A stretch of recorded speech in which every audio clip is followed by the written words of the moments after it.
Pessoal, mais uma vez estou muito feliz com a presença de vocês, mas muito mesmo. Agradecer que todos vieram. Aqui o Rio Grande do Sul é na ponta do Brasil, uma véspera de feriado, nem sempre é fácil para todo mundo, nem todos vão poder aproveitar a serra, mas o esforço de vocês vai ser proveitoso mesmo. Está chegando aqui o Ricardo Pipschmidt, o diretor da escola, um dos nossos anfitriões aqui que nos cedeu as instalações. Pessoal, muito obrigado. Eu passo a palavra para o João e depois o Mozart. Isso. Bom, eu quero dar boas-vindas a todos, saudar aqui nosso presidente Mozart Valadares, Eugênio Terra, coordenador da Justiça Estaduais, e Ricardo Pipschmidt, diretor da Escola Superior da Magistratura aqui do Estado do Rio Grande do Sul. Também saudar a todos os colegas, companheiros, presidentes das associações de seus estados e dizer que é com muita honra que nós, aqui da Associação dos Juízes do Rio Grande do Sul, estamos recebendo vocês depois de um período que a coordenadoria esteve, vamos dizer assim, em stand-by, né? Nós não conseguimos trabalhar em função do afastamento do Eugênio, uma luta que nós acompanhamos muito de perto e que nos angustiou muito também. E, felizmente, hoje é completamente superada. Superamos esse grande obstáculo. O Eugênio, pela força dele, que nós testemunhamos, a obstinação, a crença em superar a doença, nos deu um grande exemplo aí de persistência, e é o que nós estamos precisando hoje na nossa magistratura. E por isso que eu fiz questão e insisti muito em fazer essa primeira reunião de retomada da coordenadoria aqui no Estado do Rio Grande do Sul como um simbolismo, né, desse retorno do Eugênio na coordenadoria, e também como simbolismo dessa retomada que necessariamente nós, juízes estaduais, temos que ter no cenário político associativo nacional, em face de uma série de questões importantíssimas que hoje estão na pauta do Poder Judiciário. CNJ, reformas processuais, são questões remuneratórias. Para completar esse momento, hoje nós estamos vivendo aqui no Rio Grande do Sul um momento de euforia, porque superamos, e eu acho que o último estado da federação, acho que só a Bahia ainda falta, se eu não me engano, mas superamos um obstáculo que parecia intransponível há 20 dias atrás, que era conseguir o reajuste dos subsídios deferido em setembro. Ficamos aí sangrando em praça pública durante todo esse período, sendo agredidos de forma desnecessária. Uma coisa é a crítica consistente, aquela crítica que envolve a sociedade na mudança do Poder Judiciário. Outra é a crítica para destruir, a crítica em cima do vencimento do juiz, tratando o magistrado como se fosse um marajá, no termo chavão, que já elegeu um presidente de nenhuma grata memória, né, Fernando Collor de Mello. E aqui existem políticos que usam essa bandeira de destruição da magistratura, que é uma crítica que nós não queremos. Nós queremos discutir o judiciário num outro parâmetro. Nós queremos discutir o judiciário sob a ótica da morosidade processual, para mostrar o nosso envolvimento nesse processo de superação do congestionamento. Nós queremos discutir o acesso à justiça junto com a sociedade. Ninguém foge desse debate, nós não queremos. Também não queremos fugir do debate em relação às questões remuneratórias. Mas o que nós não podemos mais admitir é que questões que não envolvem o aprimoramento do Poder Judiciário sirvam de palanque para resolver problemas eleitorais de uns ou de outros, ou problemas de rancor de determinado organismo de comunicação, em detrimento do Poder Judiciário, que é um poder essencial hoje para a sociedade. Acho que esse debate ele é de extrema importância, e a nossa coordenadoria ela assume um papel e uma responsabilidade nesse processo de debate e de construção de uma frente de resistência e de resposta a essas agressões, porque ela tem a representatividade da grande maioria da magistratura nacional. Então, é muito importante que nós possamos construir um consenso de verdadeira unidade dentro da coordenadoria, um consenso de que as nossas questões políticas elas devem ser centralizadas aqui que nós temos que ser vencidos ou conseguir adesões às nossas ideias, aqui que nós temos que evitar a construção de vias paralelas dentro das próprias justiças estaduais, que nos enfraquece e nos desagrega muito.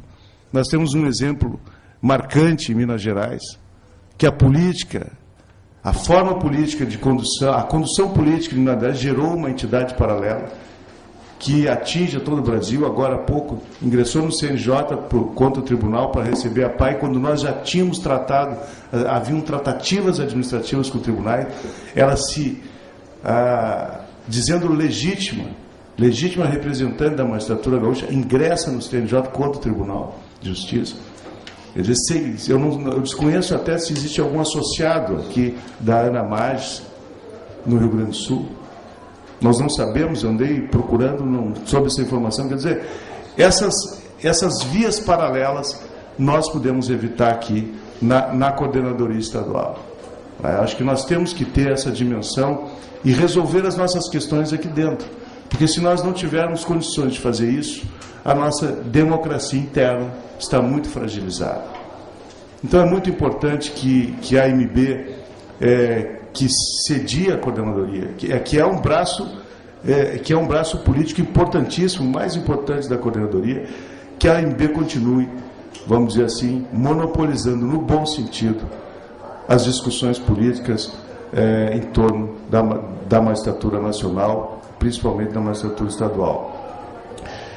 Para encerrar, que eu não quero falar mais que os palestrantes, eu quero dizer que vai ser um dia de trabalho muito gratificante, que nós, acho que alguns novos presidentes aqui estão começando, outros já nos conhecemos da AMB e estão dando continuidade às suas gestões, muito masculina, os dirigentes da magistratura nacional estão muito masculinos, faltam dirigentes femininos, nós sabemos que temos, mas quero dizer que, mais uma vez, que é uma honra tê-los aqui e tenho certeza que no final do dia hoje nós vamos ter consolidado ainda mais a nossa coordenadoria estadual e vamos daqui partir para uma frente mais consistente para enfrentar as nossas dificuldades. Muito obrigado a todos.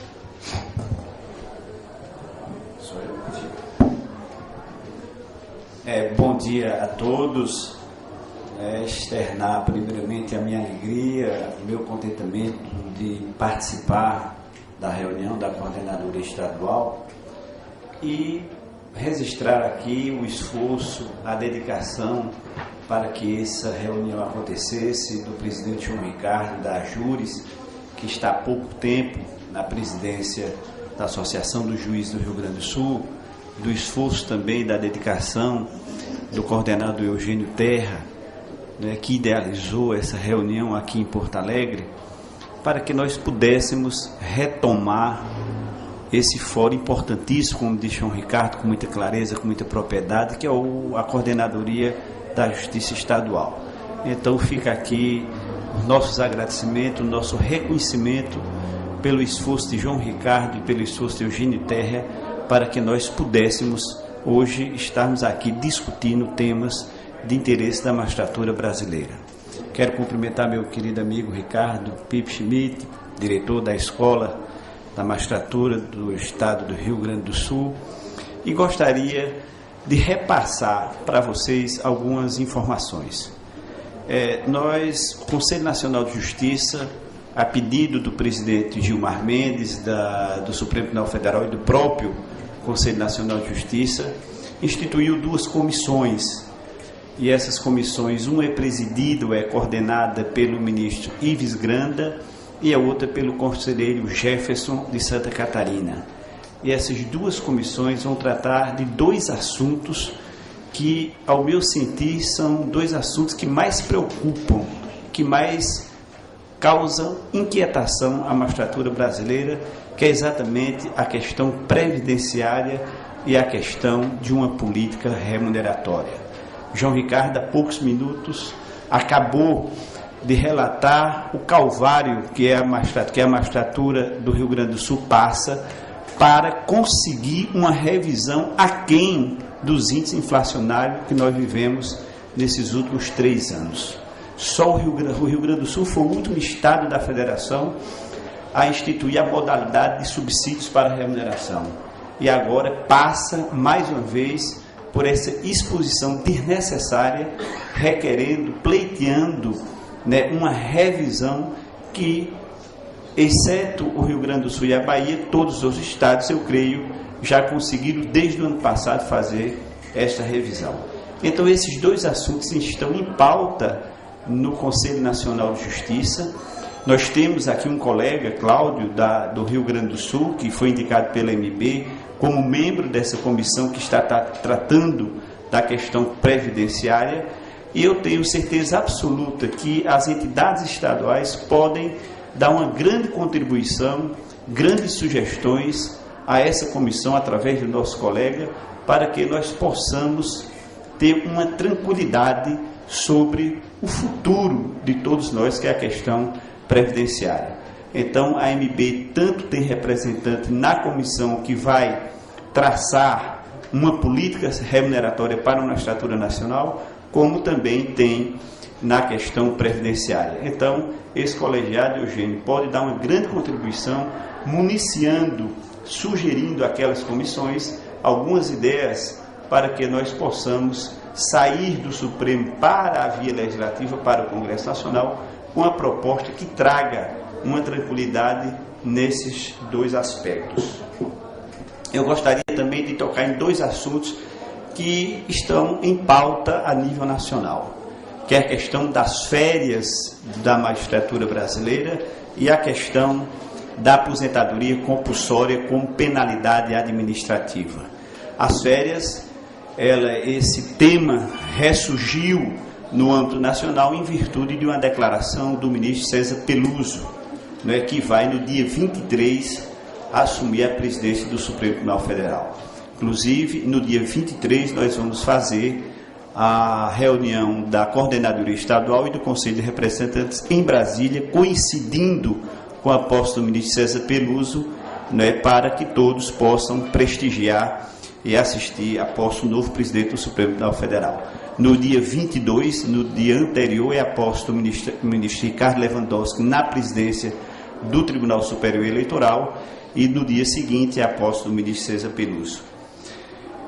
E esse tema veio exatamente em virtude de uma declaração do ministro César Peluso, dizendo que irá remeter, quando concluir os estudos do novo Estatuto da Magistratura, irá remeter para o Congresso Nacional, né, reduzindo, excluindo um dos períodos de férias da magistratura brasileira. Mas nessa mesma entrevista, o ministro César Peluso disse que em 40 anos como magistrado de carreira, utilizou muito um dos períodos de férias para atualizar o trabalho. Eu posso garantir aos colegas que esse não é o pensamento do colegiado, foi uma entrevista e ele externou um pensamento individual. Eu estive recentemente, por coincidência, né, em um restaurante em Brasília, encontrei o ministro Toffoli e nós conversamos sobre isso, e ele disse que ele não externou o pensamento do colegiado, e sim um pensamento individual. As 3 entidades nacionais de classe, a ANAMATRA, a AJUF e a AMB, imediatamente no dia seguinte, nós soltamos uma nota assinada pelas 3 entidades nacionais, contestando, né, essa declaração do ministro César Peluso. E essa semana estamos também fazendo uma nota das 3 entidades para todos os ministros do Supremo Tribunal Federal, mostrando as razões, as justificativas que temos para a manutenção dos 60 dias de férias.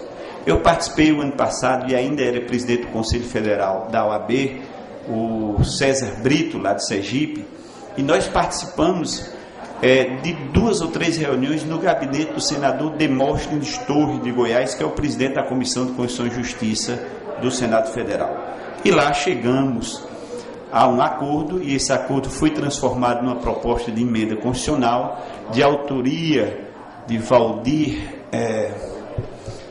Walter Pereira, do senador do Mato Grosso do Sul, né? Essa PEC mantendo, preservando os 2 períodos de férias, transformando um dos períodos, restaurando um dos períodos de férias coletivas e o outro período em férias individuais. E isso foi uma reivindicação, inclusive, da própria Ordem dos Advogados do Brasil, do Conselho Federal. Foi a própria ordem que, num passado recente, pediu a extinção das férias coletivas, e agora essa própria Ordem dos Advogados, fazendo uma meia-culpa, né, pede a restauração das férias coletivas.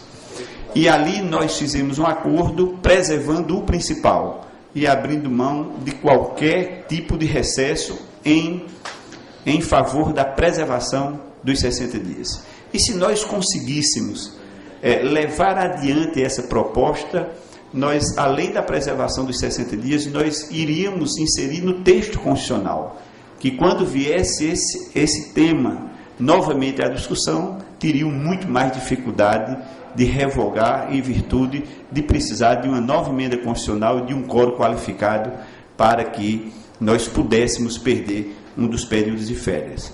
Mas isso também é um tema que nós podemos, com as nossas bancadas, tanto a nível de Senado quanto a nível de Câmara dos Deputados, nós que presidimos entidades de classe nos estados, e o interesse do político ele é mais localizado em seu estado, ou seja, ele pode ouvir com mais atenção e dar maior preocupação a essa questão quando um presidente da entidade de classe do seu estado reivindica e quer discutir essa questão. Então, eu faria também um apelo aos presidentes que procurem as suas bancadas, procurem os seus senadores para que levem essa preocupação, né, no sentido desse discurso e dessa tentativa de excluir um dos períodos de férias não possa prosperar. Lógico que a MB, como entidade nacional de classe, está à disposição das entidades filiadas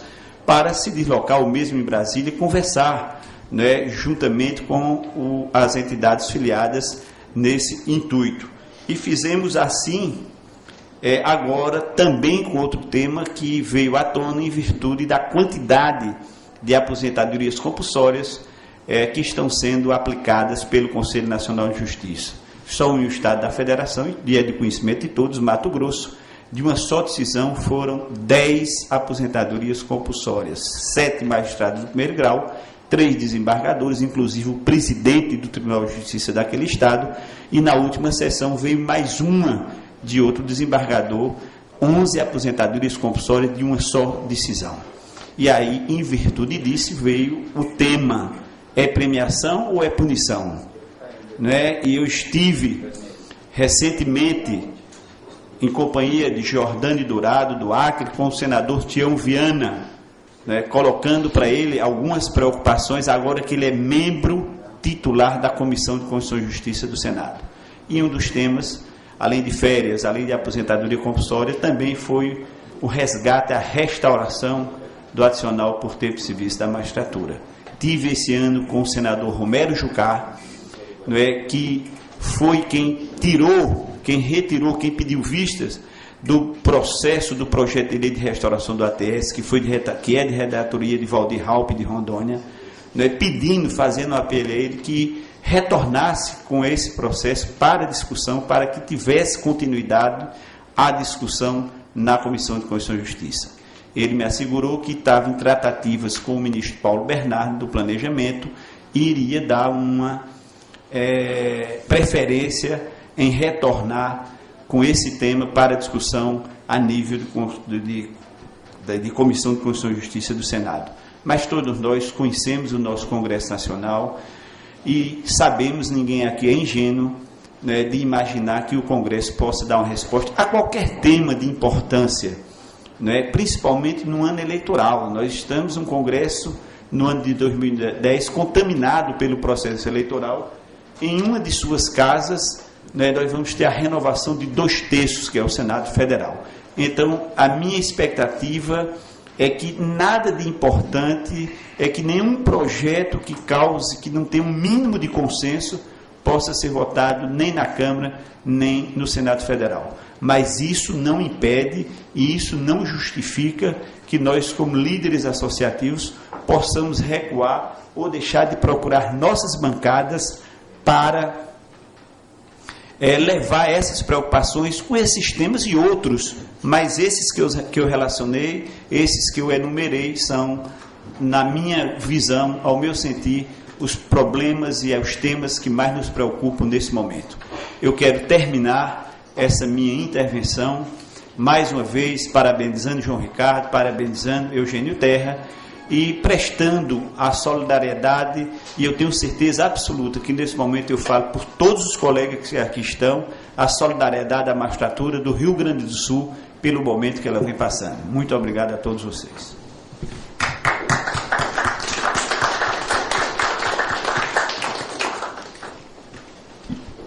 Bom, vamos, para a gente dar andamento, agora a gente vai passar a explanação dos colegas Eduardo e Cláudio. Isso, a gente fica ali para fazer, e depois da explanação nós vamos ver um espaço para debates. Por favor.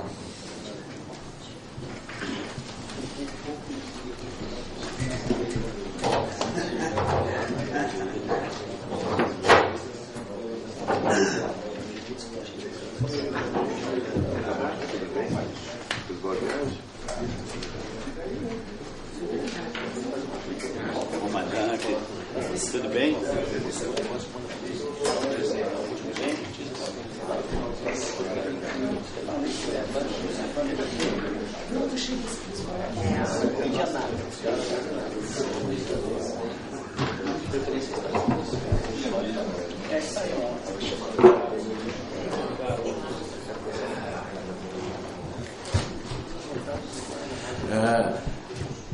Prezados, nós vamos fazer a gravação disso e depois, com uma ideia inicial do Raduan, de a gente distribuir, que os outros colegas também sugeriram lá no Eneco. Então vai ser feita uma gravação e depois vai ser disponibilizada para todas as associações para que possam botar nos seus sites, para que todos os colegas tenham acesso.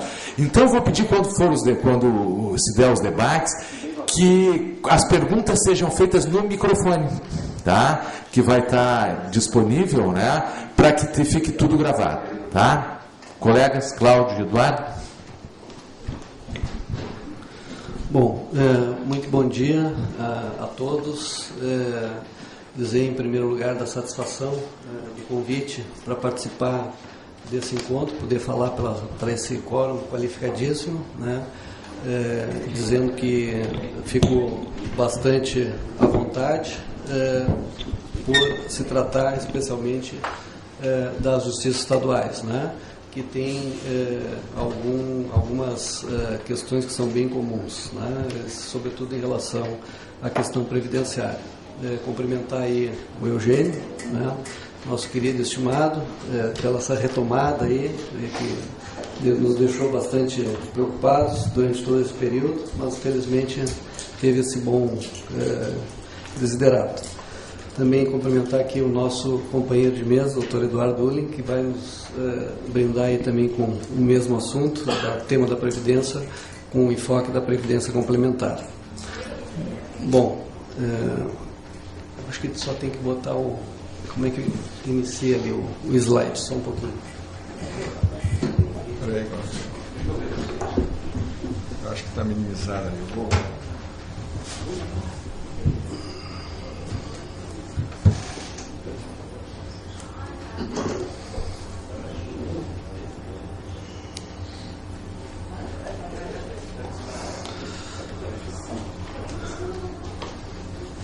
Eduardo, me alcança ali o controlezinho. O controle.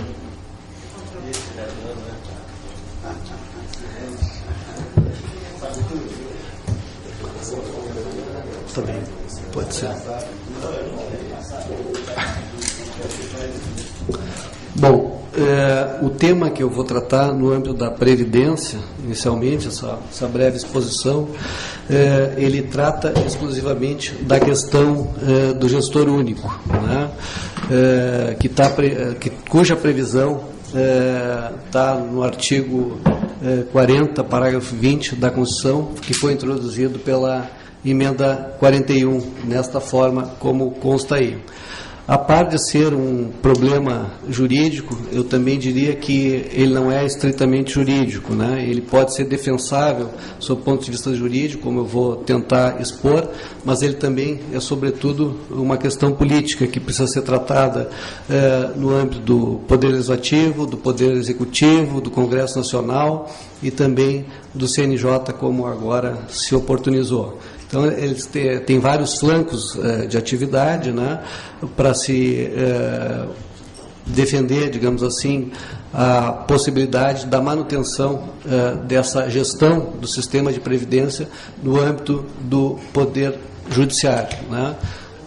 Na nossa ótica, só para iniciar, ele, se prevalecer o entendimento que vem sendo reforçado em termos de União e de alguns estados, passar para o Poder Executivo, essa gestão, na verdade, ele representa perda de poder para o Poder Judiciário e ele representa, na minha ótica, risco institucional e risco funcional ao Poder Judiciário, bem como atenta contra as lutas históricas aí da magistratura, né?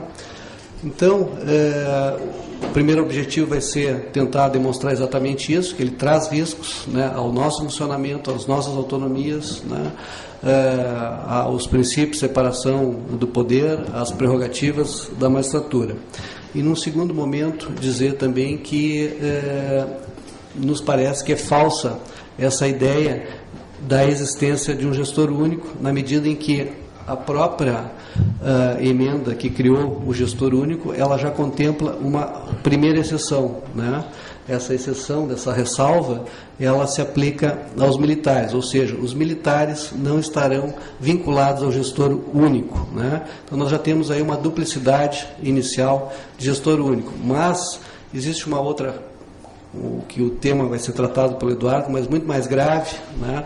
Que é a questão da Previdência Complementar, né, que também surgirá como decorrência, se aprovada essa Previdência Complementar, surgirá um novo gestor aí de natureza estritamente privada, né, dentro desse contexto da Previdência Complementar, e ainda com algumas circunstâncias no sentido de que esses recursos arrecadados por este gestor da Previdência Complementar e que serão os garantidores desses benefícios, né, será realizado mediante a contratação, via licitação, de instituições autorizadas pela Comissão de Valores Mobiliários para o exercício da administração desses valores mobiliários e que farão rodízio quinquenal a respeito desta gestão. Então, nós temos aí uma tripla gestão, se aprovada a Previdência Complementar,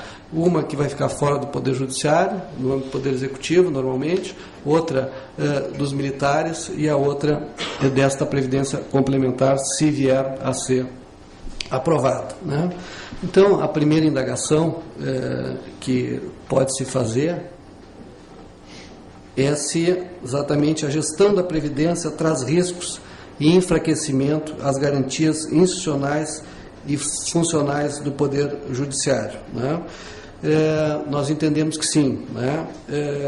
Sob o ponto de vista da iniciativa do poder político de início do processo legislativo, autogoverno e autodeterminação. Admitir-se que possa o Poder Executivo propor matéria que versa sobre a previdência dos magistrados e seus dependentes representa uma diminuição da sua capacidade de autogoverno e autoadministração. E aqui eu vou trazer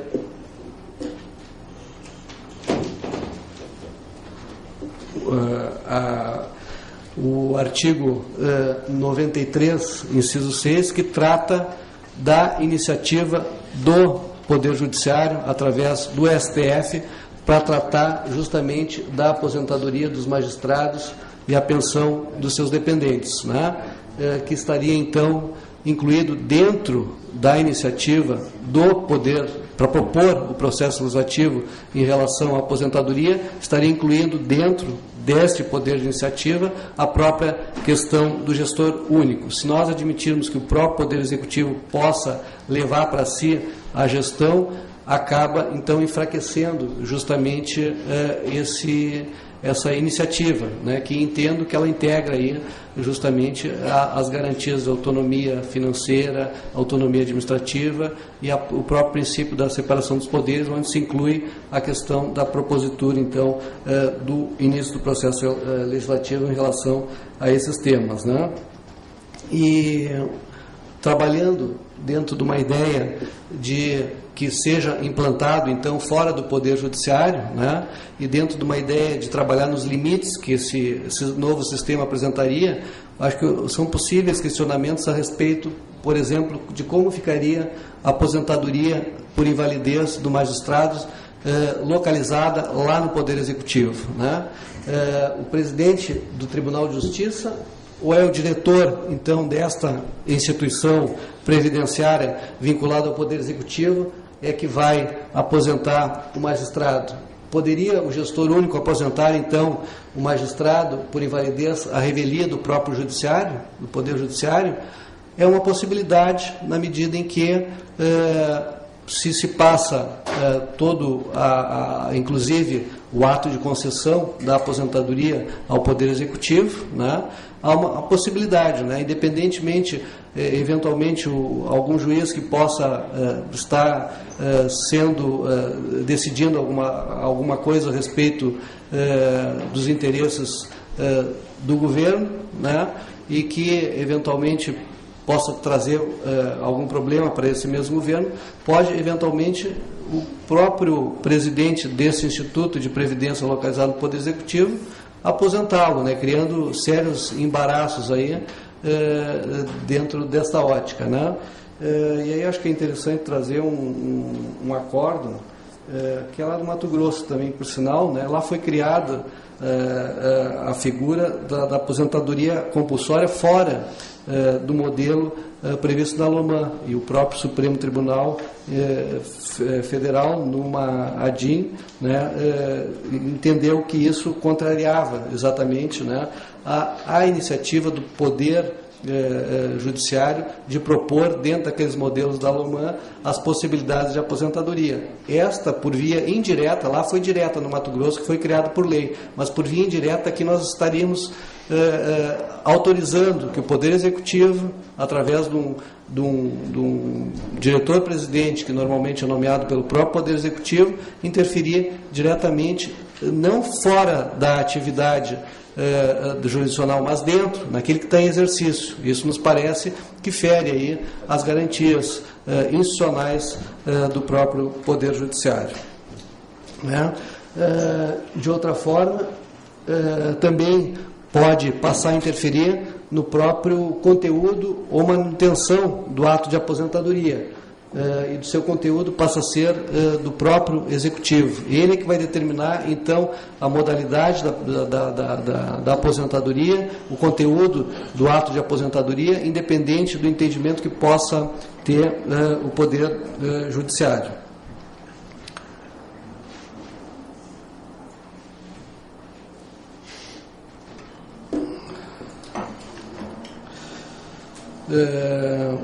Aqui no Estado, só para exemplificar, aí fora do campo da aposentadoria por invalidez, nós tivemos o caso da URV e agora estamos tendo o caso da PAI, né? O que aconteceu aqui? Se os aposentados aqui no Rio Grande do Sul já estivessem vinculados ao nosso Instituto de Previdência, né, nós teríamos dificuldade de conceder esse direito aos aposentados, da mesma forma como está acontecendo com as pensionistas que já estão vinculadas ao Instituto, né? O que houve aqui no Estado? Houve no caso das pensionistas, e que seria o caso também de aplicação se lá estivessem os aposentados, houve repasse de verba orçamentária para pagamento específico das pensões relativamente às URVs, e simplesmente o Instituto de Previdência se negou a repassar às pensionistas, né? Isso se também localizado o gestor único dentro do Poder Executivo poderia exatamente acabar refletindo em relação aos inativos, né? Aí poderia citar outras coisas, como a questão do calendário de pagamento do judiciário ser diferenciado em relação ao calendário de pagamento dos próprios inativos, né? E que ficaria aí muitas vezes, talvez até submetido ao próprio pagamento, a esse risco na medida em que poderá alegar que naquele mês, por contingência de valores, como já aconteceu aqui, não pode ser pago ou pode ser parcelado, como também já houve aqui. Enfim, tudo isso são questões que acabam afetando também essa questão, né? Bom, o artigo 40, ele prevê unicamente a criação, né, da vedação de mais de uma unidade gestora do respectivo regime de cada ente estatal, né? Então, a indagação que se pergunta é como é que se concretizou isso, como é que veio se concretizar isso na prática, né? Quais os poderes que estariam abrangidos dentro dessa ideia da unidade de gestor? Quem é que definiu isso, né? Porque a Constituição só previu a criação do gestor único e não disse qual o feixe de poderes que estariam englobados nesse gestor único. E aí, para a definição disso, o que acontece? Existe a Lei 7.717, né, de 98, que ela inclusive é anterior à emenda 41, né, que não fala a respeito disso, embora trate do regime próprio, né? Mas depois disso veio a Lei 10.887/04, que alterou essa Lei 9.717 e dispôs sobre a aplicação da emenda constitucional, né? E também aí, quando tratou do gestor único, ou quando não tratou do gestor único, né, nada referiu a respeito do feixe de poderes que estaria englobado dentro, ou feixe de poderes ou competência que estaria dentro desse gestor único. Quem é que acabou definindo quais seriam esses feixes de poderes ou competências? Isso acabou sendo definido, né, pelo Ministério da Previdência Social, né, através de dois atos. Primeiramente, esta portaria, a 4992, que hoje já não está mais em vigor, mas tem o seu sucedâneo, né, que disse que fica vedada, ela praticamente reproduziu, né. Aí no parágrafo único, que é o detalhe, aí ela começou a definir e praticamente ampliar essa competência desse gestor único, que seria no âmbito do Poder Executivo. Entende-se como unidade gestora do regime próprio de Previdência Social aquela que, com a finalidade gerencial, aí entrou gerenciamento e operacionalização do respectivo regime. Então aí já houve uma evolução, né, do que não existia na Constituição, do que não existia na legislação, em lei formal, houve uma densificação para já fazer os contornos dessa competência desse gestor único no âmbito do Poder Executivo. E, para arrematar, logo em seguida, veio esta orientação normativa, que muitas vezes, que a gente nota, que foi reproduzida em algumas leis, como foi aqui o caso do Estado do Rio Grande do Sul, né? Assim, aqui houve praticamente a densificação, a clarificação e a reprodução do que seria a competência desse gestor único, né? E trazendo diretamente na orientação normativa, né, que este regime próprio, né, que incluía os magistrados e tal, observarão o disposto nesta orientação normativa. E ali ele define exatamente quais seriam os poderes e competências dessa unidade gestora, daí tratando de não só administração, gerenciamento, operacionalização, arrecadação, gestão de recursos, fundos previdenciários, concessão, pagamento e manutenção do benefício.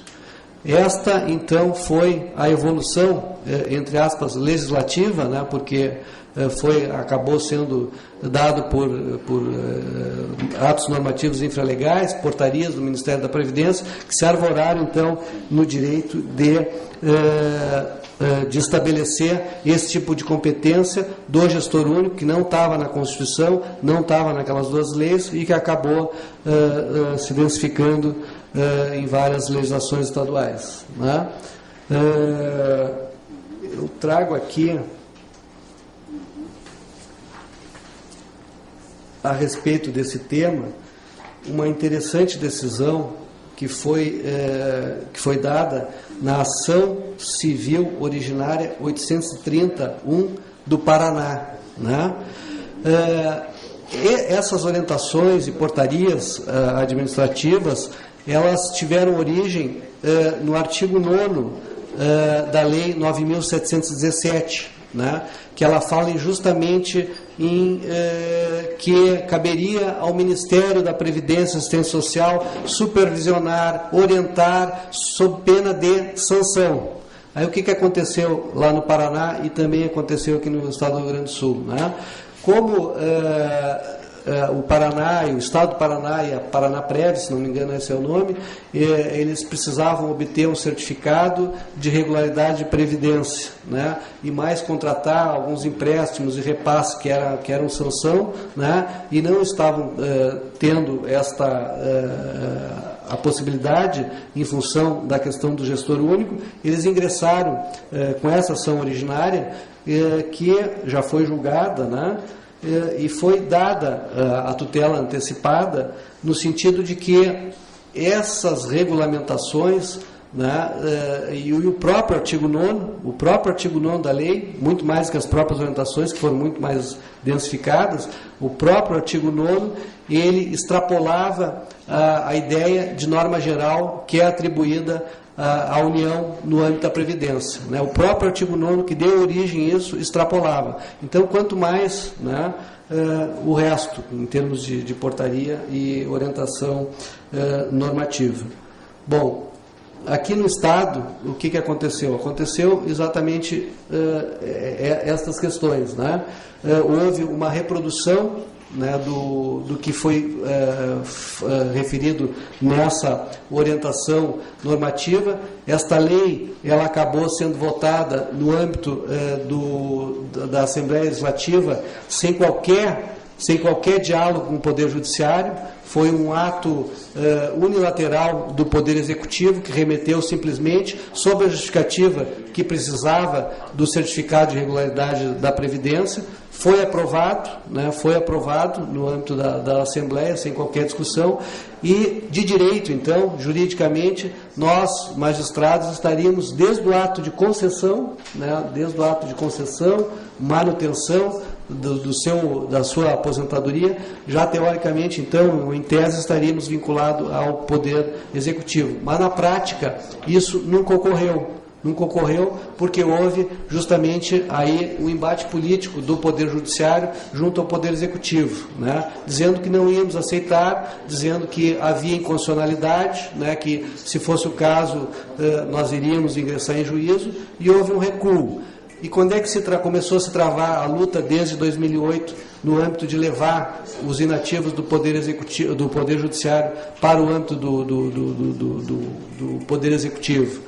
Foi justamente na aprovação das leis orçamentárias. A cada discussão da lei orçamentária, vinha o Executivo e tentava retirar aquela verba em relação ao inativo para levar para o Poder Executivo, localizado então no Instituto de Previdência nosso. E a cada ano, na aprovação da lei orçamentária, houve esse embate e houve, até agora, vitória do Poder Judiciário no sentido da manutenção da concessão, do pagamento, da manutenção dos pagamentos dos benefícios previdenciários em relação aos inativos no âmbito do próprio Poder Judiciário.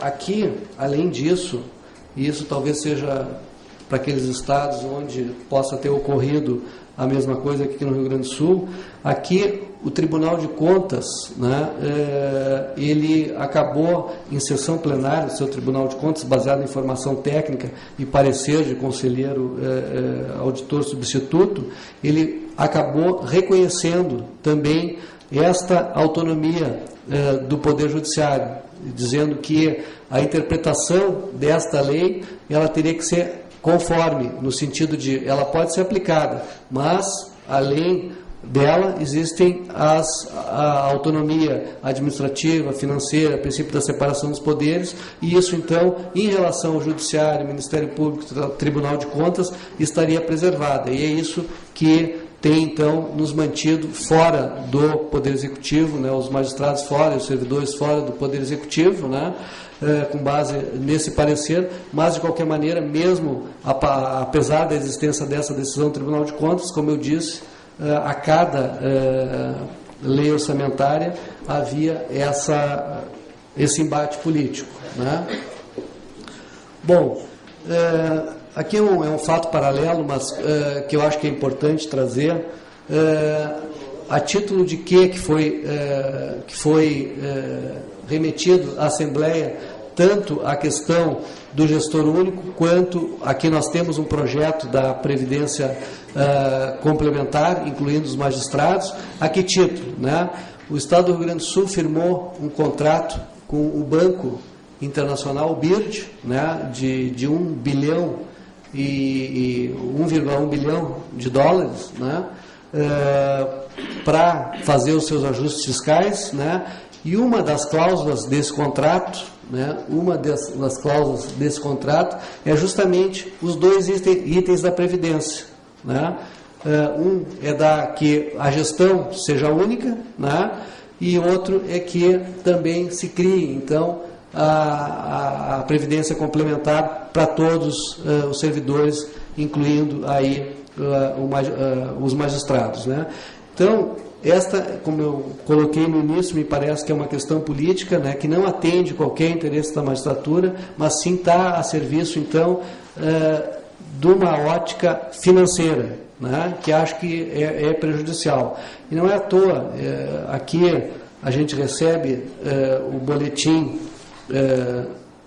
dos bancos, eles mandam para os magistrados, que no discurso da posse da Associação dos Bancos, né, um dos itens do discurso de posse é justamente a tratativa da reforma da Previdência. Não nos parece que seja à toa esse tipo de discurso e o que representa isso em termos de capital para a iniciativa privada, as companhias de seguros, em cima da Previdência do servidor público e do magistrado, em especial dos magistrados, né?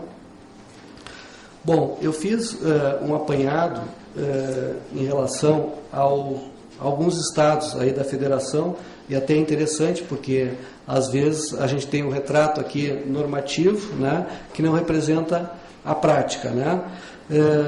E aí eu pego aqui o primeiro exemplo de Santa Catarina, que é uma lei de junho de 2008, a Lei Complementar 412, que na minha ótica, né, da leitura que eu fiz, é uma das que preserva de forma, assim, juridicamente, do ponto de vista do regime próprio no âmbito dos estados, ela preserva todas as nossas autonomias e garantias, porque ela, apesar de dizer que existe o gestor único, que esse gestor único é o Instituto IPREV lá, ela faz justamente a ressalva, né, em relação ao Poder Judiciário, o ato de concessão, a elaboração da folha e o respectivo pagamento do benefício de aposentados caberão ao Poder Judiciário, ao Legislativo, ao Ministério Público, com relação aos segurados oriundos de seus quadros de pessoal, né? Santa Catarina, Minas Gerais, igualmente também preservou, com redações um pouco diferentes, tentando, de certa forma, para justificar perante o Ministério da Previdência a criação da unidade gestora para efeitos todas essas sanções que acabam sendo vinculadas a essa questão da Previdência no âmbito da União, que é repasse de verbas voluntárias, essa certificação da regularidade da previdenciária, enfim, né? Então alguns criaram, mas acabaram trazendo as exceções de uma forma ou de outra, preservando no âmbito do Poder Judiciário essas autonomias, né? É o caso também de Minas Gerais, como eu já disse, no Rio também de uma forma assim que a gente lendo dá a entender que foi preservado, né? No Tocantins, pelo retrato legal aqui, parece que nós temos o presidente Tocantins aí, né? Pelo retrato legal, o que acontece? Tem um artigo lá que diz que apenas o ato. Então, pelo retrato legal, dá a entender que preservou unicamente a concessão, mas que Não é verdade. Na verdade, agora recentemente tivemos duas aposentadorias. Uma foi validez, uma por normal, para pedir. E o tribunal baixou o ato normal, publicou, chegou no Instituto, né, para o início do pagamento, eles falaram, não, aqui quem... Aí, porque é uma coisa estranha, tem o artigo 75 e eles fizeram incluir o 75A, após a aprovação da lei que é de 2005. E chegou lá e falou, não, tem que refazer tudo. Aqui na nossa... no Tocantins aconteceu isso. Está funcionando? Então, não foi preservado nem o modelo legal da concessão exclusiva do presidente do tribunal. Nada, não revogaram tudo. O presidente do Instituto baixou o novo ato, primeiro passou para o estudo da Procuradoria-Geral do Estado, e aí, após esse estudo da Procuradoria, dizendo que estava tudo ok, aí sim eles publicaram no Diário Oficial. Passou 2 meses o colega sem receber nem subsídio, nem benefício. Aí eu fui até a presidente e falei, olha, desse jeito não dá, o colega está sem receber subsídio nem aposentadoria dele, como é que faz? Continue pagando. E aí está em aberta essa discussão para a gente agora iniciar essa luta, até pegando o modelo agora de Santa Catarina. Você está falando que Santa Catarina já tem uma formatação ideal, que eu acho que é muito mais rápido você politicamente conseguir na própria Assembleia Legislativa do que através de uma DIN. É uma discussão mais... Podia repetir a tua pergunta inicial para volta à gravação, a tua primeira manifestação, que Tocantins não está... Não, as concessões são refeitas pelo Instituto Previdenciário.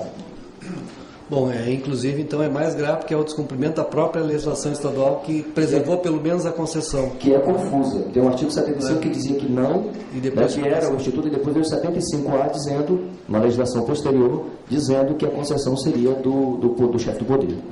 São Paulo preservou, pelo modelo legal, preservou o ato à concessão e depois remete ao Instituto de Previdência, né?